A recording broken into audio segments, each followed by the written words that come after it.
Chapter 1. Bill's Story.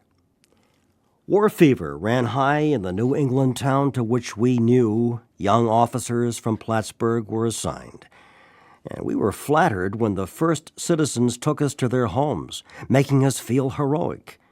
Here was love, applause, war, moments sublime with intervals hilarious. I was part of life at last, and in the midst of the excitement, I discovered liquor. I forgot the strong warnings and the prejudices of my people concerning drink. In time, we sailed for over there. I was very lonely and again turned to alcohol. We landed in England. I visited Winchester Cathedral. Much moved, I wandered outside. My attention was caught by a doggerel on an old tombstone. Here lies a Hampshire grenadier who caught his death drinking cold small beer. A good soldier is ne'er forgot, whether he dieth by musket or by pot. Ominous warning, which I failed to heed. 22, and a veteran of foreign wars, I went home at last. I fancied myself a leader, for had not the men of my battery given me a special token of appreciation? My talent for leadership, I imagined, would place me at the head of vast enterprises which I would manage with the utmost assurance. I took a night law course and obtained employment as investigator for a surety company. The drive for success was on. I'd prove to the world I was important.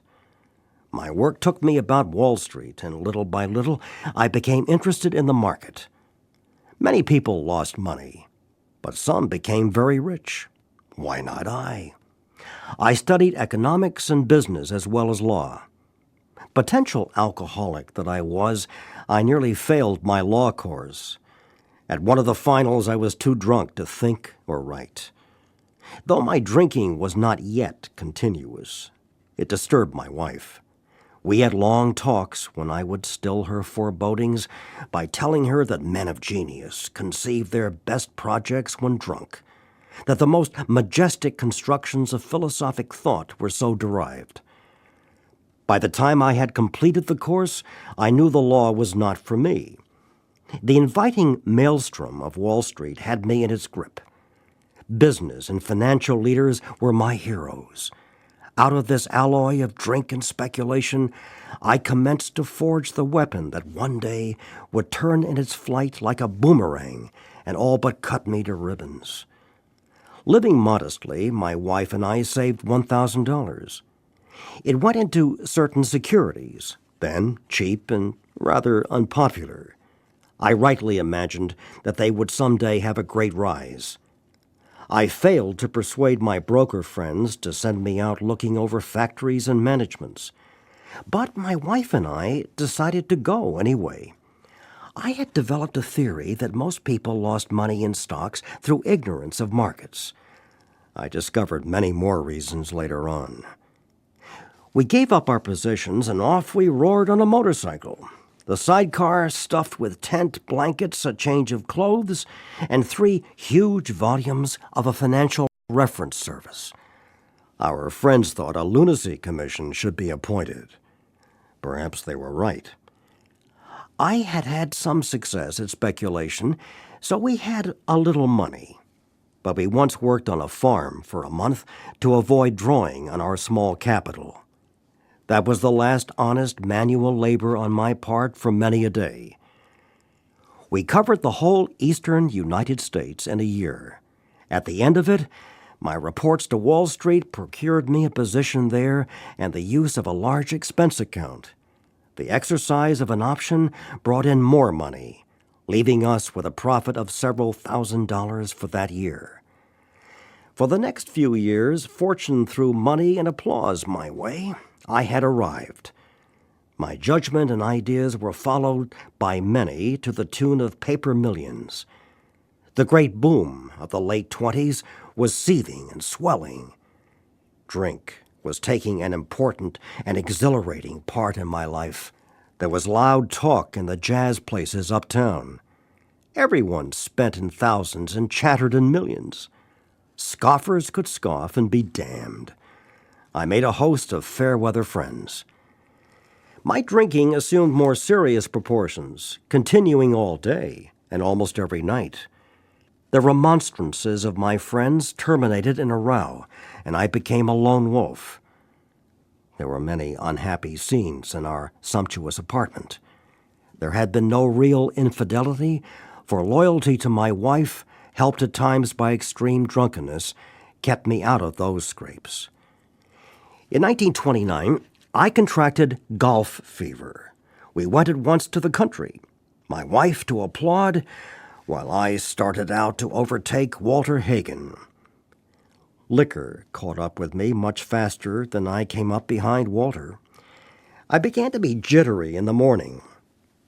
Golf permitted drinking every day and every night. It was fun to carom around the exclusive course, which had inspired such awe in me as a lad. I acquired the impeccable coat of tan one sees upon the well-to-do. The local banker watched me whirl fat checks in and out of his till with amused skepticism. Abruptly, in October 1929, hell broke loose on the New York Stock Exchange. After one of those days of inferno, I wobbled from a hotel bar to a brokerage office. It was 8 o'clock, 5 hours after the market closed. The ticker still clattered.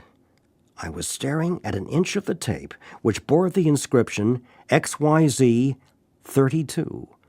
It had been 52 that morning. I was finished, and so were many friends. The papers reported men jumping to death from the towers of high finance. That disgusted me. I would not jump. I went back to the bar. My friends had dropped several million since 10 o'clock. So what? Tomorrow was another day.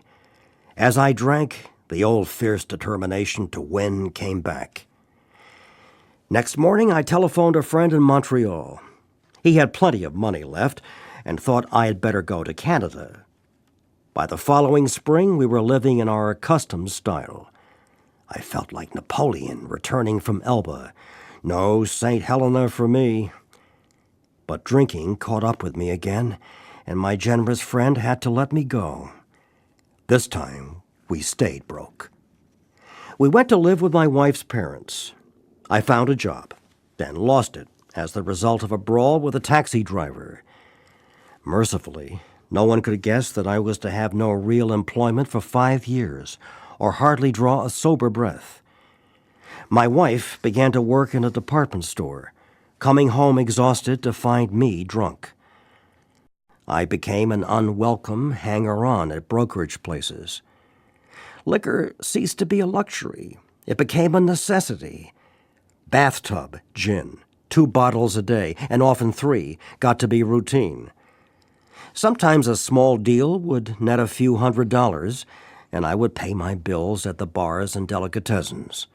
This went on endlessly, and I began to waken very early in the morning, shaking violently.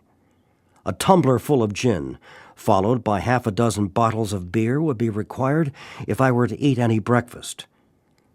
Nevertheless, I still thought I could control the situation, and there were periods of sobriety which renewed my wife's hope. Gradually, things got worse. The house was taken over by the mortgage holder. My mother-in-law died.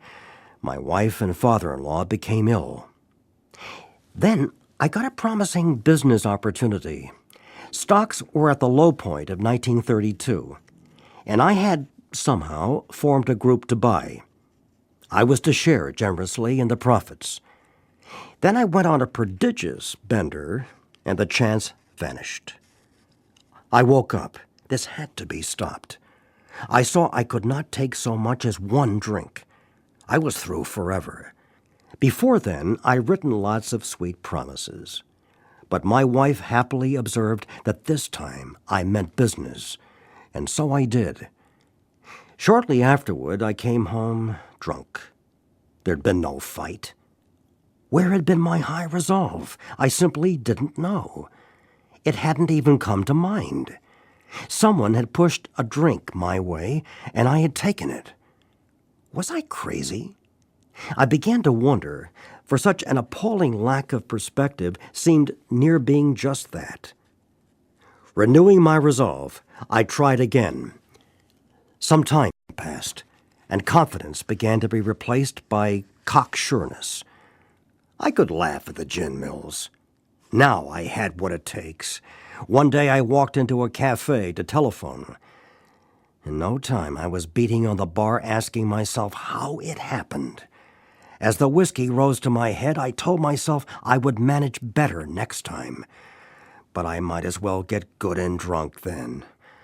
And I did. The remorse, horror, and hopelessness of the next morning are unforgettable. The courage to do battle was not there. My brain raced uncontrollably, and there was a terrible sense of impending calamity. I hardly dared cross the street, lest I collapse and be run down by an early morning truck, for it was scarcely daylight. An all-night place supplied me with a dozen glasses of ale. My writhing nerves were stilled at last. A morning paper told me the market had gone to hell again. Well, so had I. The market would recover, but I wouldn't. That was a hard thought. Should I kill myself? No, not now. Then a mental fog settled down. Gin would fix that. So 2 bottles and oblivion. The mind and body are marvelous mechanisms, for mine endured this agony 2 more years. Sometimes I stole from my wife's slender purse when the morning terror and madness were on me. Again I swayed dizzily before an open window, or the medicine cabinet where there was poison, cursing myself for a weakling. There were flights from city to country and back, as my wife and I sought escape. Then came the night when the physical and mental torture was so hellish, I feared I would burst through my window, sash and all. Somehow I managed to drag my mattress to a lower floor, lest I suddenly leap. A doctor came with a heavy sedative. Next day found me drinking both gin and sedative. This combination soon landed me on the rocks. People feared for my sanity. So did I. I could eat little or nothing when drinking, and I was 40 pounds underweight.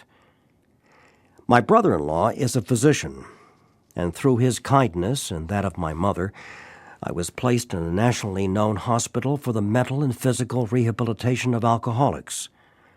Under the so-called belladonna treatment, my brain cleared. Hydrotherapy and mild exercise helped much. Best of all, I met a kind doctor who explained that, though certainly selfish and foolish, I had been seriously ill, bodily and mentally. It relieved me somewhat to learn that in alcoholics, the will is amazingly weakened when it comes to combating liquor, though it often remains strong in other respects.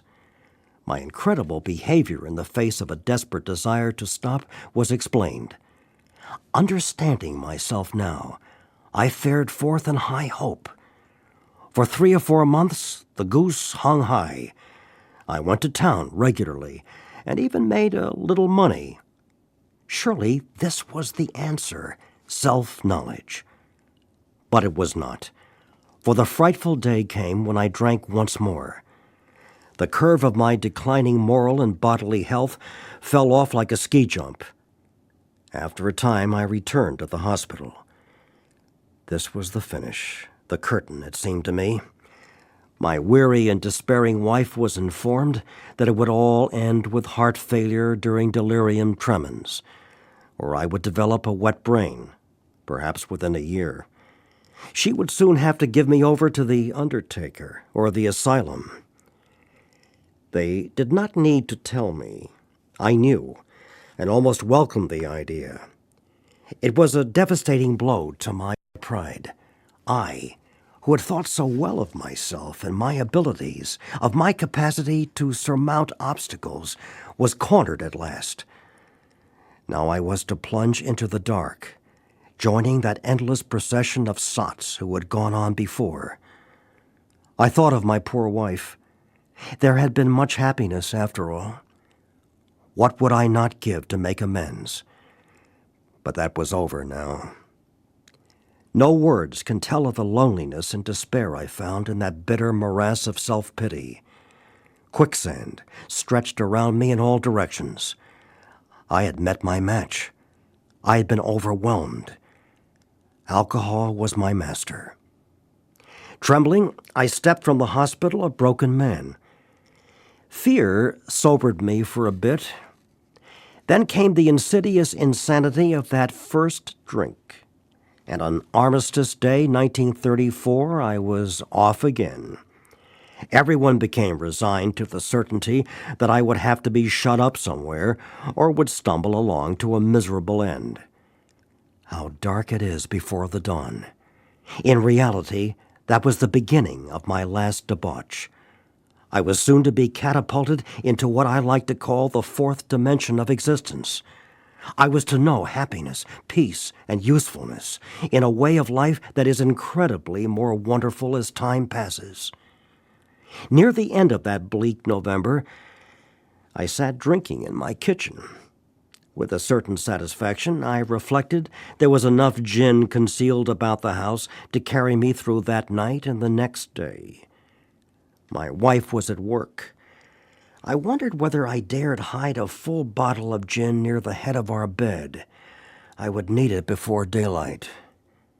My musing was interrupted by the telephone. The cheery voice of an old school friend asked if he might come over. He was sober. It was years since I could remember his coming to New York in that condition. I was amazed.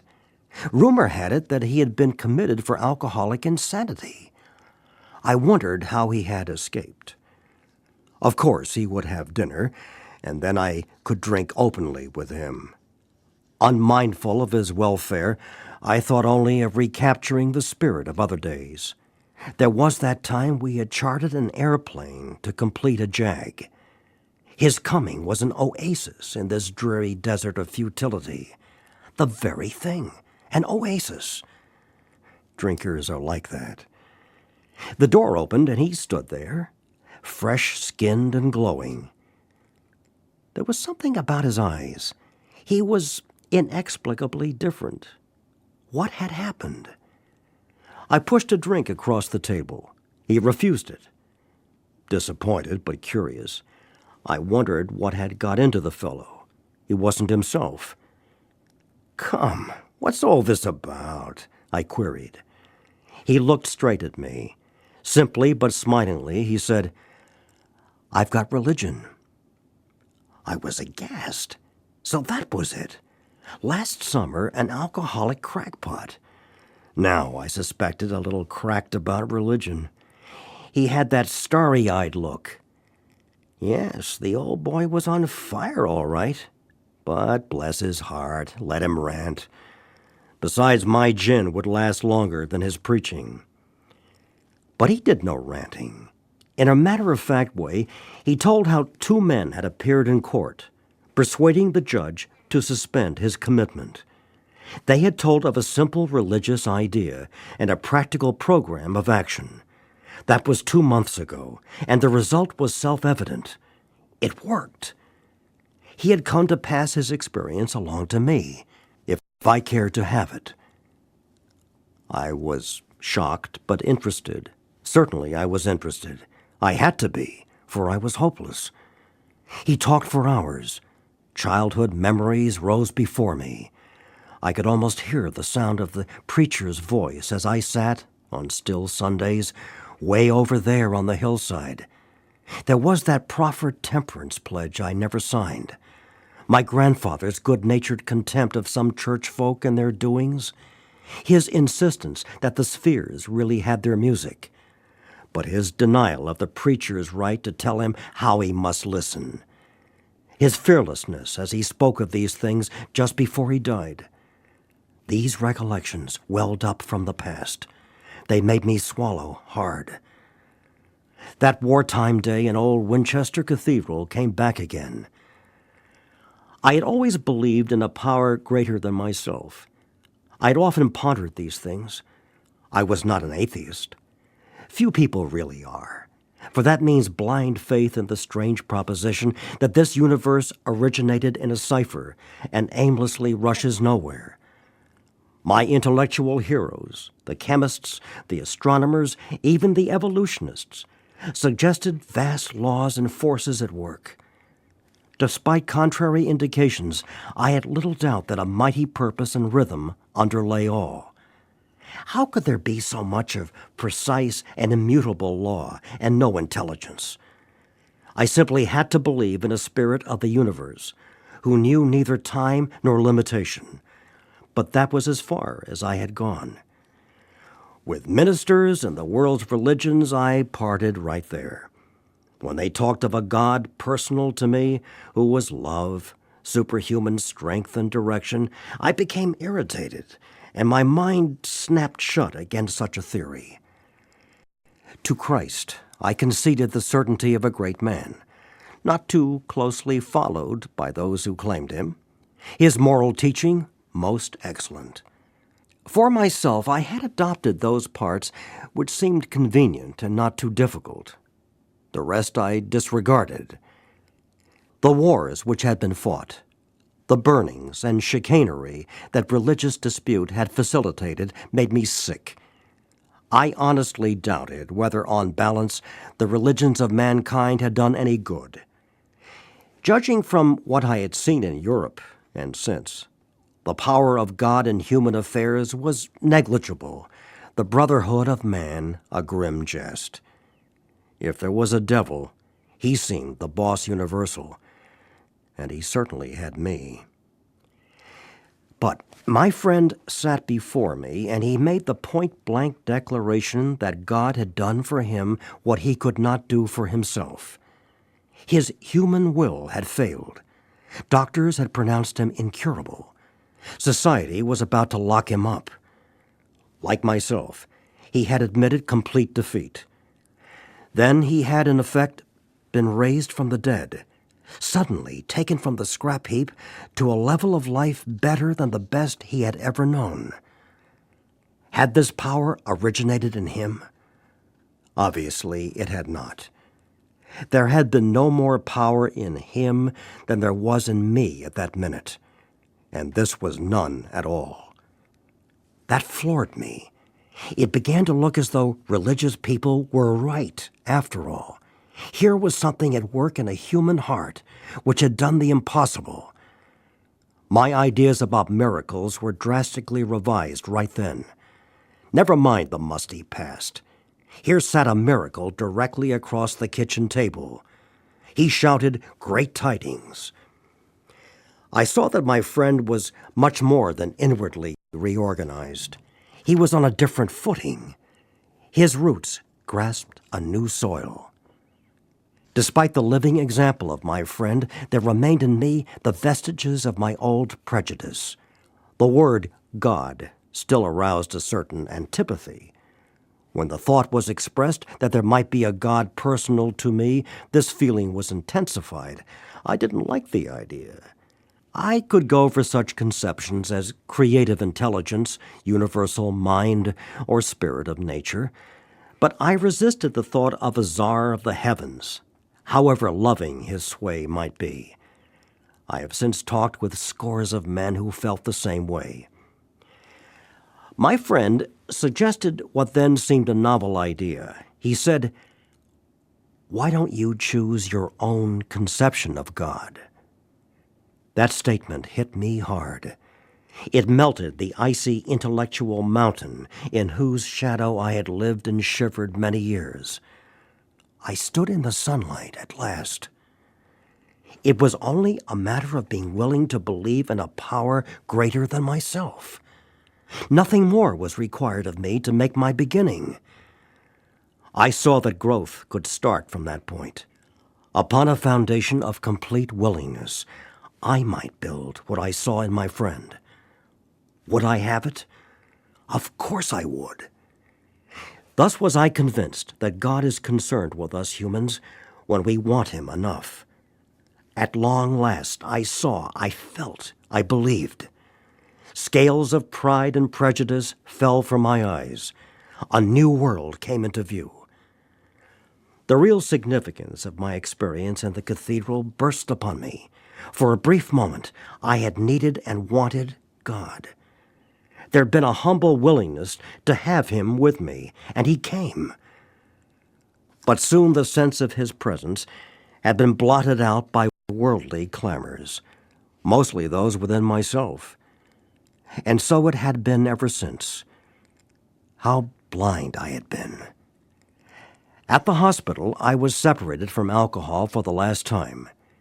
Treatment seemed wise, for I showed signs of delirium tremens.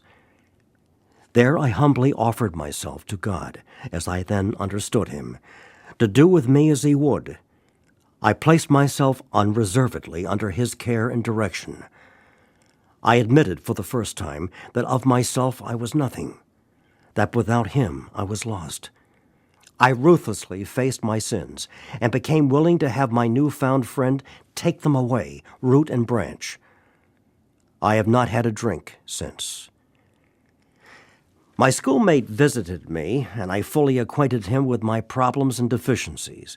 We made a list of people I had hurt or toward whom I felt resentment. I expressed my entire willingness to approach these individuals, admitting my wrong. Never was I to be critical of them. I was to right all such matters to the utmost of my ability. I was to test my thinking by the new God consciousness within. Common sense would thus become uncommon sense. I was to sit quietly when in doubt, asking only for direction and strength to meet my problems as he would have me. Never was I to pray for myself, except as my requests bore upon my usefulness to others. Then only might I expect to receive, but that would be in great measure. My friend promised when these things were done, I would enter upon a new relationship with my Creator, that I would have the elements of a way of living which answered all my problems. Belief in the power of God, plus enough willingness, honesty, and humility to establish and maintain the new order of things were the essential requirements. Simple, but not easy. A price had to be paid. It meant destruction of self-centeredness. I must turn in all things to the Father of light, who presides over us all. These were revolutionary and drastic proposals, but the moment I fully accepted them, the effect was electric. There was a sense of victory, followed by such a peace and serenity as I had never known. There was utter confidence. I felt lifted up, as though the great clean wind of a mountain top blew through and through. God comes to most men gradually, but his impact on me was sudden and profound. For a moment I was alarmed and called my friend, the doctor, to ask if I were still sane. He listened in wonder as I talked. Finally, he shook his head, saying, "Something has happened to you I don't understand, but you had better hang on to it. Anything is better than the way you were." The good doctor now sees many men who have such experiences. He knows that they are real.